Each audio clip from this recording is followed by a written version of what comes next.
All right, we're ready. Okay. Calling the meeting to order at 6:12. Since Commissioner Sandu is online, can she still lead us with the flag salute or? Commissioner Sandu, do you mind leading us in the flag salute? No problem.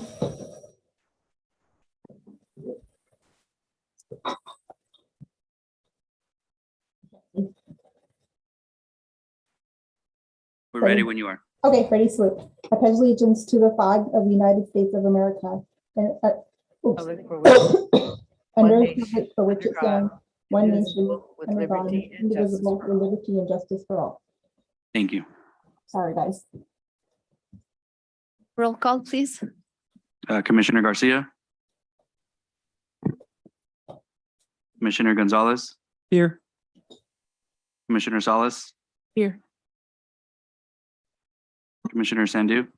Here, Commissioner Singh. Here. Vice Chair Juarez. Here. And Chair Curry. Here. Statement regarding public hearings. During the public hearing, I will first ask for staff's comment and reports on the item being discussed. After staff's presentation, I will then open the hearing to public testimony. I will then close the public hearing, at which time no member of the public shall address the commission unless specifically asked by a member of the commission through the chair. The Planning Commission will then discuss the matter among themselves and take action on the item being considered. Potential conflicts of interest. Any commissioner who has a potential conflict of interest may now identify the item and recuse themselves from discussing and voting on the matter. All right, no conflict of interest. Oral communications. At this time, any member of the public may address the commission regarding any item over which the commission has jurisdiction. No action or discussion will be taken on any item not on the agenda. Issues raised will be referred to the chairperson for review. Members of the public shall limit their remarks to 3 minutes. As a reminder to the callers on the line, please use *9 to raise your virtual hand and *6 to mute yourself. Chair Curry, there's no one online and no one in attendance. Thank you. Consent calendar. All items listed under consent calendar are considered routine. The complete consent calendar will be enacted by one motion by roll call vote. For purposes of discussion, any commission member may have an item removed from the consent calendar and made part of the regular agenda. The commission can then approve the remainder of the consent calendar. Consideration and necessary action on the minutes of the August 8th, 2022 meeting.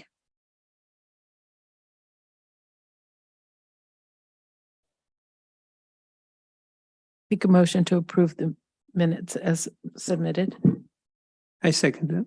I have a motion and a second. Okay, we have a motion first by Salas, Commissioner Salas, second by Commissioner Gonzalez. Commissioner Sandu, yes. Commissioner Singh, Yes. Vice Chair Juarez, Yes. and Chair Curry. Yes.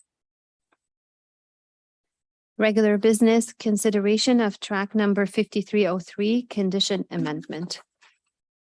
Staff report. Thank you, Madam Chair, members of the commission, Rob Terry, Deputy City Manager. First, my apologies for us getting started a little bit late tonight.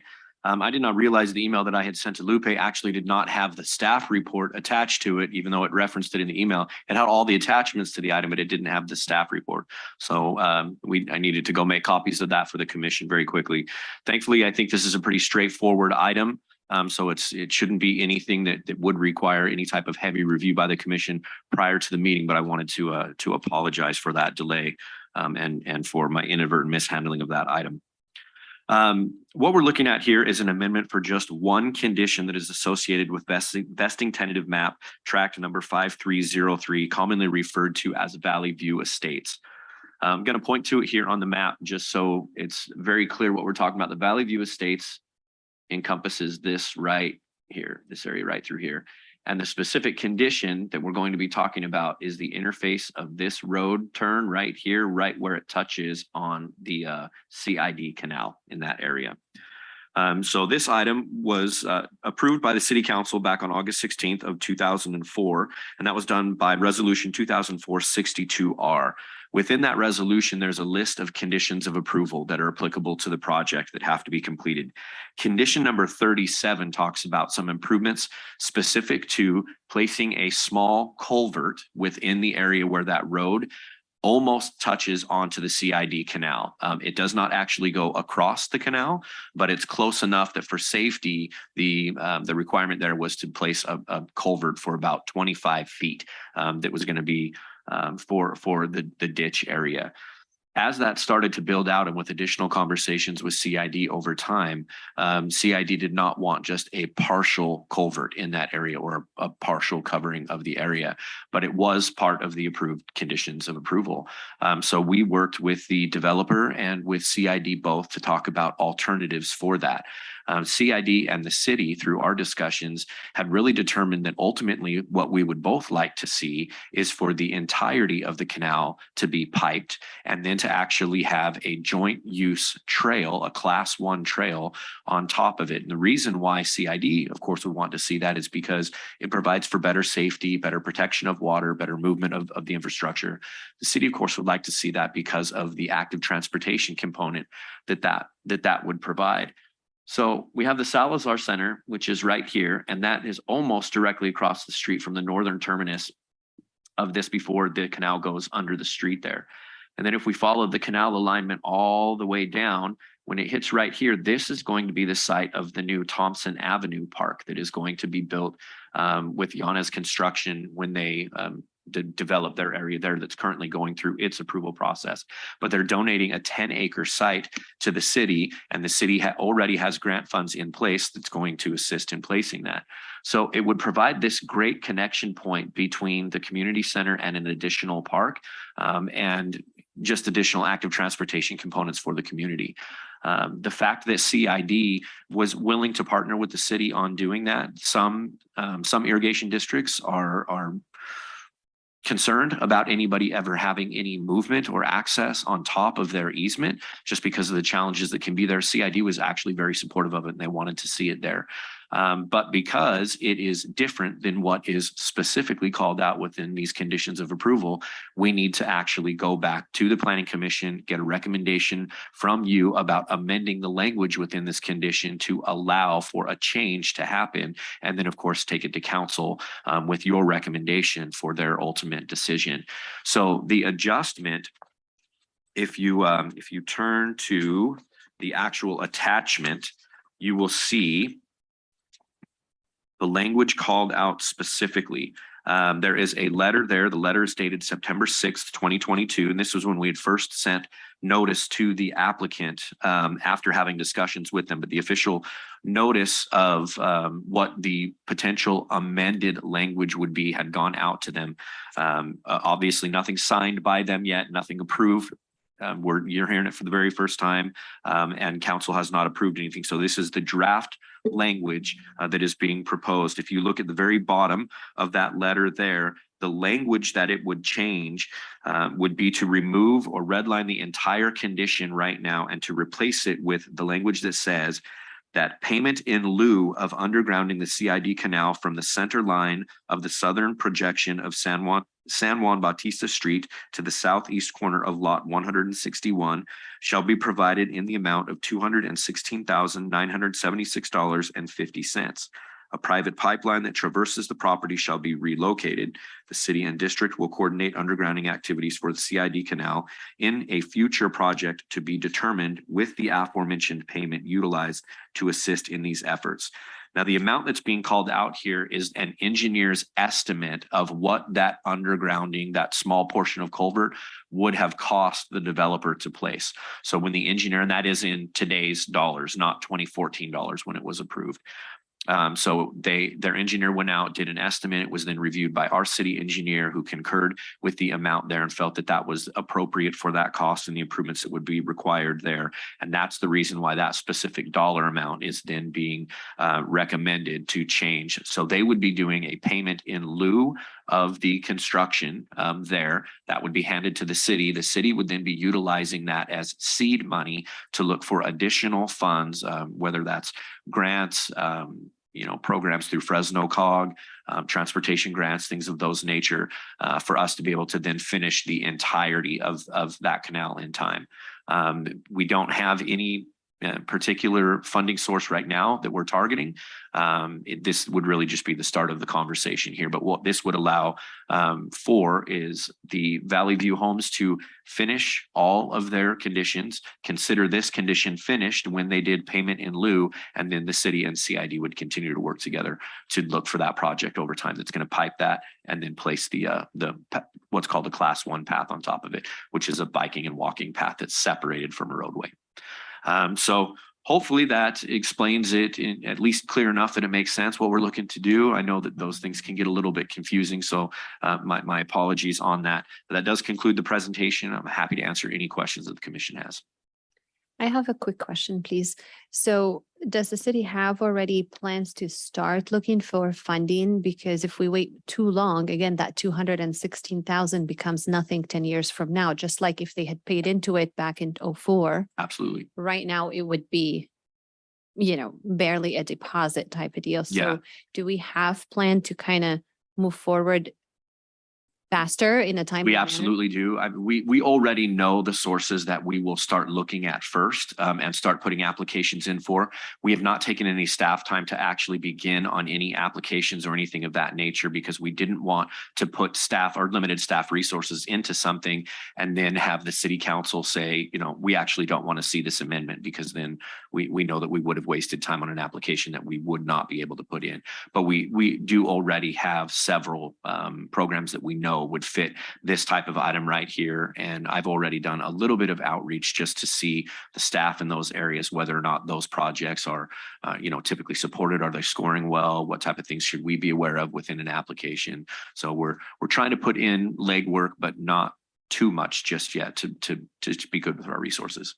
And the developer is in agreement of what the amount of funds that they need to give the city? They are, yeah. It was Okay. actually their engineer that did the first estimate, and then we had our city engineer, of course, review that and concur with it. And there was a little bit of back and forth discussions on that to make sure that everybody was going to agree. So they are in support of the amended language. Okay.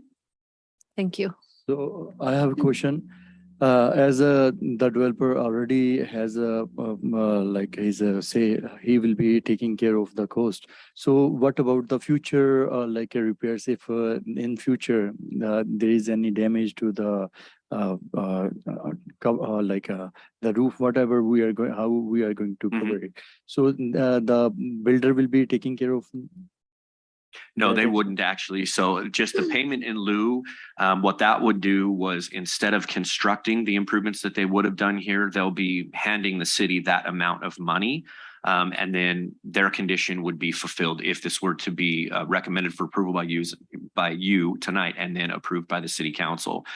Once that item was then built, once those improvements were actually in place, the easement and the infrastructure within that easement is going to be owned by CID for the items underground, and then the items that would be on the surface, of course, would be owned by the city. So if anything were to be damaged, all the maintenance, all of those items, that's going to be the city's responsibility. And CID is responsible, they say they are okay with that?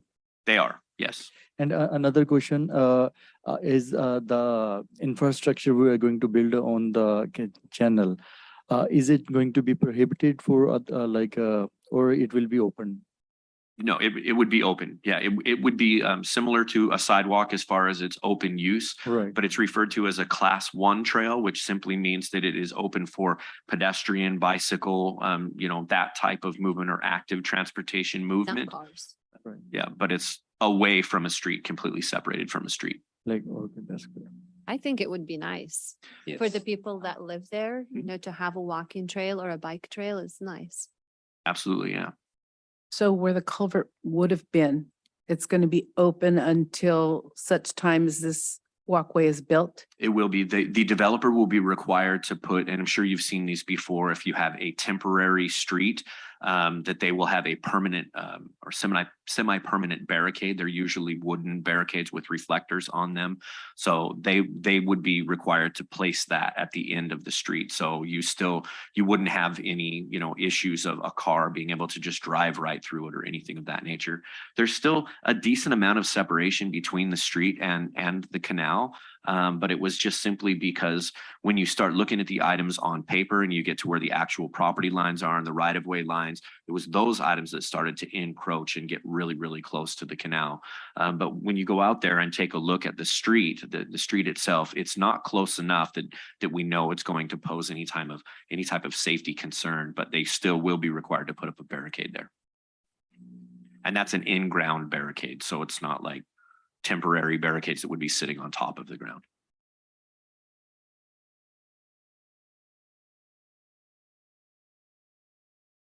Do we know what the time frame is to getting this built? We don't, only because we will be now looking for programs to be able to submit an application for. So it would depend on the grants or the funding programs that we go after for this. And then, of course, it's always going to have its environmental review period, its design, everything that would need to go along with it.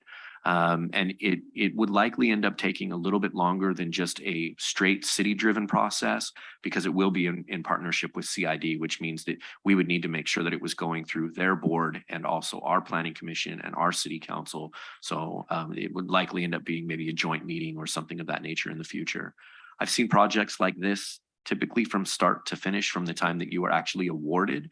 You usually see something in between the 24 to 36 month period from the time that it's, ribbon cutting, grand opening, and we can actually use it.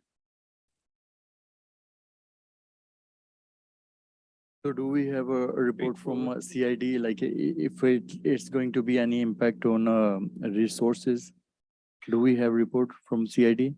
We wouldn't yet. Up to this point, we just had the conversations with them about whether or not they would be okay partnering on this type of item. And like I said, they were very supportive of it. We have not done any environmental analysis to see, once you start placing those pipes into the ground or start designing for that, that's when we would go through the environmental analysis. And if there's going to be any type of impacts there, they would be identified through that process. So what is the total length of the canal? I actually have not measured the entire canal yet, so I couldn't be able to give you that answer. I'm sorry.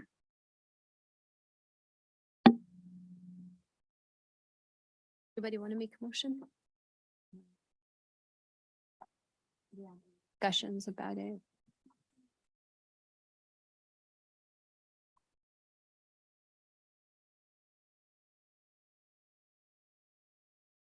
This is not an item like that we have to worry about. It is, the canals are the responsibility of CID. So if there's any issues, they would be the ones raising the issue, not us, because all those canals in Selma and the surrounding area, they are the responsibility of CID. And as mentioned, the surface would be just like any sidewalk maintained by the city of Selma. So I don't see the need for additional information for us, but that's just my personal opinion.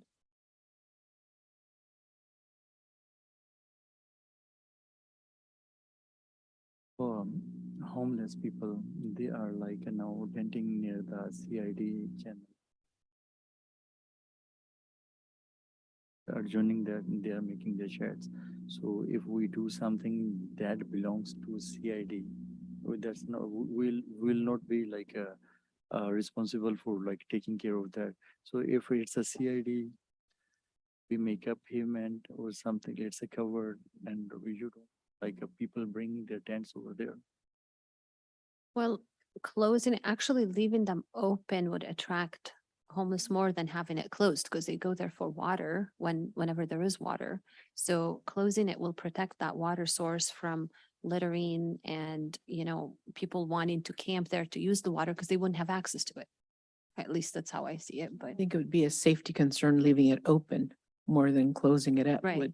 Just because once you have little kids living in those homes. they're expanding those houses, they're not just the Valley View, but the other housing tract that's going to be developed in the park that's going to be put Yeah, there and everything. Especially with the park. Leaving all that open, I think would be more of a danger than it would be to cover it up.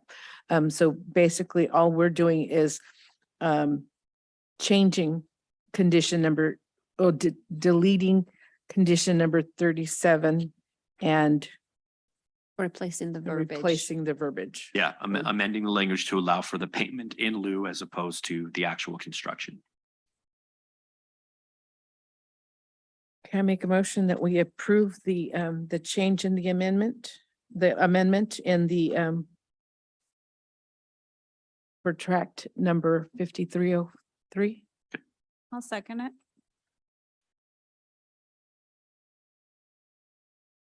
We have a motion, one by Salas, seconded by Vice Chair Juarez.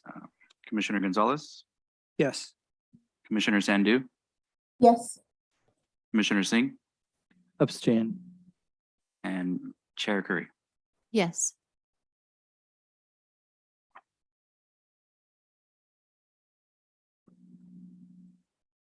Oral communications. At this time, any member of the public may address the commission regarding any item over which the commission has jurisdiction. No action or discussion will be taken on any item not on the agenda. Issues raised will be referred to the chairperson for review.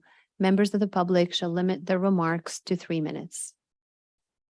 As a reminder, the callers on the line, please use *9 to raise your virtual hand and *6 to mute yourself.